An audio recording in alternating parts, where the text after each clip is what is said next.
ಮದ್ದೂರು ತಾಲೂಕು ಅಣ್ಣೂರು ಗ್ರಾಮದ ರೈತನೊಬ್ಬ ಮಿಶ್ರ ಬೆಳೆಗಳನ್ನು ಬೆಳೆಯುವ ಮೂಲಕ ಮಾದರಿಯಾಗಿದ್ದಾರೆ. ಅಣ್ಣೂರು ಗ್ರಾಮದ ರೈತ ಸಂಪತ್ ಎಂಬುವರೇ ತಮ್ಮ ಮನೆಯ ಪಕ್ಕದ 1.5 ಗುಂಟೆ ಜಾಗದಲ್ಲಿ 50ಕ್ಕೂ ಹೆಚ್ಚು ಹೂವು, ತರಕಾರಿ, ಹಣ್ಣು, ವಿವಿಧ ರೀತಿಯ ಸೊಪ್ಪು ಬೆಳೆಗಳನ್ನು ಬೆಳೆಯುವ ಮೂಲಕ ಗಮನ ಸೆಳೆದಿದ್ದಾರೆ. ಮನೆಯ ಪಕ್ಕದಲ್ಲಿಯೇ ಇರುವ ಜಾಗಕ್ಕೆ ಕಾಂಪೌಂಡ್ ನಿರ್ಮಿಸಿ ಕೈತೋಟ ಮಾಡಿಕೊಂಡು ಮಲ್ಲಿಗೆ, ಸೂಜಿ ಮಲ್ಲಿಗೆ, ಸಂಜೆ ಮಲ್ಲಿಗೆ, ಕನಕಾಂಬರ, ಸೇವಂತಿಗೆ, ದಾಸವಾಳ, ಗುಲಾಬಿ, ಕಾಗದ ಹೂವು, ನೆಲದ ಗುಲಾಬಿ, ಪಾರಿಜಾತ, ಸಂಪಿಗೆ ಹೂ ಗಿಡಗಳನ್ನು ಬೆಳೆದಿದ್ದಾರೆ. ಇನ್ನು ತರಕಾರಿಗಳಾದ ಟೊಮೆಟೊ, ಬದನೆಕಾಯಿ, ಮೆಣಸಿನಕಾಯಿ, ಗೆಡ್ಡೆಕೋಸು, ಮೂಲಂಗಿ, ಬೀನ್ಸ್, ತೊಗರಿ, ಬೆಂಡೆ, ಹಿತ್ತಲಾವರೆ, ಹೀರೆಕಾಯಿ, ಹಾಗಲಕಾಯಿ, ಸೋರೆಕಾಯಿ, ಅಡಲಕಾಯಿ, ದಪ್ಪ ಮೆಣಸಿನಕಾಯಿ, ಶುಂಠಿ, ಸೊಪ್ಪುಗಳಾದ ಪಾಲಕ್, ಮೆಂತ್ಯ, ಕೊತ್ತಂಬರಿ, ಕರಿಬೇವು, ನುಗ್ಗೆ, ಪಲಾವೆಲೆ, ಸಬ್ಬಕ್ಕಿ, ವಿಳ್ಯದೆಲೆ ಬೆಳೆದಿದ್ದಾರೆ. ಇನ್ನು ಹಣ್ಣುಗಳಲ್ಲಿ ಬಾಳೆ, ಸಪೋಟ, ಸೀಬೆ, ಸೇಬು, ಕಿತ್ತಲೆ, ಮೂಸಂಬಿ, ಡ್ರ್ಯಾಗನ್ ಫ್ರೂಟ್, ಬಟರ್, ಬಾದಾಮಿ, ಪಪಾಯ, ಸೀತಾಫಲ, ಬೆಟ್ಟದ ನೆಲ್ಲಿಕಾಯಿ, ಚಕ್ಕೆ, ಏಲಕ್ಕಿ, ಗೋಡಂಬಿ, ನೆಲ್ಲಿಕಾಯಿ ಸೇರಿದಂತೆ ಹೀಗೆ ವಿವಿಧ ರೀತಿಯ ತರಕಾರಿ, ಹಣ್ಣು, ಸೊಪ್ಪು, ಹೂಗಳನ್ನು ಬೆಳೆಯುವ ಮೂಲಕ ಮಾದರಿಯಾಗಿದ್ದಾರೆ. ಜೊತೆಗೆ ಇರುವ ಜಾಗದಲ್ಲಿಯೇ ಪಕ್ಷಿಗಳಿಗಾಗಿ ಗೂಡುಗಳನ್ನು ಸಹ ಇಟ್ಟಿದ್ದಾರೆ. ಅಲ್ಲದೆ ಪಕ್ಷಿಗಳಿಗೆ ನೀರು, ಆಹಾರವನ್ನು ಇಡುವ ಮೂಲಕ ಪರಿಸರ ಪ್ರೇಮವನ್ನು ಮೆರೆದಿದ್ದಾರೆ. ಇವರ ಕೈತೋಟವನ್ನು ನೋಡಲು ವಿವಿಧ ಶಾಲೆಗಳ ವಿದ್ಯಾರ್ಥಿಗಳು, ಶಿಕ್ಷಕರು ಭೇಟಿ ನೀಡಿ ಮಾಹಿತಿ ಪಡೆಯುತ್ತಿದ್ದಾರೆ. ಅಲ್ಲದೆ ನೆರೆಹೊರೆಯವರು ಕೂಡ ಇವರ ಕಾರ್ಯಕ್ಕೆ ಮೆಚ್ಚುಗೆ ವ್ಯಕ್ತಪಡಿಸುತ್ತಾರೆ. ಇನ್ನು ಇವರ ಕೈತೋಟ ನೋಡಿದವರಿಗೂ ಇವರು ಮಾದರಿಯಾಗುತ್ತಿದ್ದಾರೆ.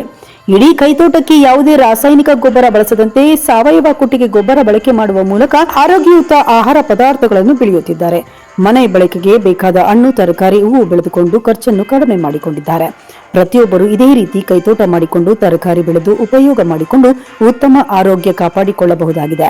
ವ್ಯರ್ಥವಾಗುವ ಸಮಯವನ್ನು ಕೈತೋಟ ಮಾಡಲು ಒತ್ತು ನೀಡಿದರೆ ಎಲ್ಲರ ಆರೋಗ್ಯವು ಉತ್ತಮವಾಗಿರಲಿದೆ ಎಂದು ಮಿಶ್ರಬೆಳೆ ರೈತ ಅಣ್ಣೂರು ಸಂಪತ್ ತಿಳಿಸಿದ್ದಾರೆ.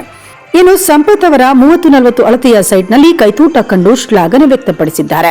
ಇದು ಆಶ್ಚರ್ಯವಾಗುತ್ತಿದೆ. ಒಂದು ಕುಟುಂಬಕ್ಕೆ ಬೇಕಾದ ಎಲ್ಲ ರೀತಿಯ ಆಹಾರ ಪದಾರ್ಥಗಳನ್ನು ಬೆಳೆದುಕೊಳ್ಳಬಹುದು. ಗ್ರಾಮಗಳಲ್ಲಿ ಪ್ರತಿಯೊಬ್ಬರು ಇದನ್ನು ಅಳವಡಿಸಿಕೊಳ್ಳಬೇಕು ಎಂದು ಗ್ರಾಮದ ಮುಖಂಡ ಅಣ್ಣೂರು ನವೀನ್ ಶುಕ್ರವಾರ ಸಂಜೆ 4 ಗಂಟೆಯಲ್ಲಿ ತಿಳಿಸಿದರು. ಸಸ್ಯಕೋಟೆಯನ್ನು ಬೆಳೆಸಿದ್ದಾರೆ. ಒಂದು 30-40 ಜಾಗದಲ್ಲಿ ಈ ಥರ ಮಾಡಿರೋದು ಬಹು ಅದ್ಭುತ. ನಾವೆಲ್ಲ ಫಸ್ಟು ಮಾಡ್ತಾ ಇರಬೇಕಾದ್ರೆ ನಾವೇ ನಗ್ತಿದ್ದೆ, ಇದೇ ಹಿಂಗೆ ಮಾಡ್ತಾವನಲ್ಲ ಅಂತ. ಇವತ್ತು ನೋಡಿದ್ರೆ ನಮಗೆ ಆಶ್ಚರ್ಯ ಆಗ್ತಾಯಿದೆ. ಒಂದು ಕುಟುಂಬಕ್ಕೆ ಒಂದು 10-15 ಜನಕ್ಕೆ ಏನು ಆಹಾರ ಬೇಕೋ ಎಲ್ಲ ವಸ್ತುಗಳು, ತರಕಾರಿಗಳು, ಹಣ್ಣು, ಹಂಪಲ ಪ್ರತಿಯೊಂದು ಇದೆ. ಜೊತೆಗೆ ಇವರು ಪಕ್ಷಿ ಪ್ರಿಯ ನೋಡಿ. ಎಲ್ಲದಕ್ಕೂ ಅವನು ಪಕ್ಷಿಗಳನ್ನು ನೀರಿಡೋದು ಮತ್ತು ಅದಕ್ಕೆ ಗೂಡು ಮಾಡಿಕೊಡೋದು ಅದೆಲ್ಲ ಮಾಡಿದ್ದಾನೆ. ನಮಗೇ ಇವಾಗ ಒಂಥರ ಆಶ್ಚರ್ಯ ಆಯ್ತದೆ. ಈ ಥರ ಗ್ರಾಮಗಳಲ್ಲಿ ಎಲ್ಲರೂ ಅವ್ರವ್ರ ಇದನ್ನು ಇದು ಮಾಡ್ಕೊಂಡ್ರೆ ಆರೋಗ್ಯವಾಗಿರುತ್ತೆ. ಯಾವಾಗ ಇಲ್ಲಿ ನಮ್ಮದು ಮನೆಗೆ ಅಂತ ತೋಟ ಮಾಡ್ಕೊಂಡಿರೋದು ಎಲ್ಲ ಸಾವಯವ ಟೈಪಲ್ಲಿ ಮಾಡಿರೋದು. ಉಪ್ಪು ಹಾಕ್ತಾನೆ, ಔಷಧಿ ಹೊಡಿದೇನೆ, ನಾವೇ ಸ್ವಂತ ಕೊಟ್ಟಿಗೆ ಗೊಬ್ಬರ ಹಾಕ್ಕೊಂಡು ಮನೆಗೆ ಬೇಕಾದಂಥ ಪ್ರತಿಯೊಂದು ತರಕಾರಿ, ಹೂವಿನ ಗಿಡಗಳು, ಹಣ್ಣಿನ ಗಿಡಗಳು ಎಲ್ಲ ಪ್ರತಿಯೊಂದು ಗಿಡನೂ ಎಲ್ಲ ಸೇರಿ ಒಂದು 50 ಥರ ಗಿಡಗಳು ಹಾಕೊಂಡಿದ್ದೀವಿ. ಎಲ್ಲ ನಮ್ಮ ಮನೆ ಬಳಕೆಗೆ ಮಾತ್ರ ಯೂಸ್ ಮಾಡ್ತಾಯಿದ್ದೀವಿ. ನಮ್ಗೆ ಎಷ್ಟೆಷ್ಟು ಬೇಕೋ ಎಲ್ಲ ಒಂದೊಂದೇ ಗಿಡ ಹಾಕೊಂಡಿದ್ದೀವಿ.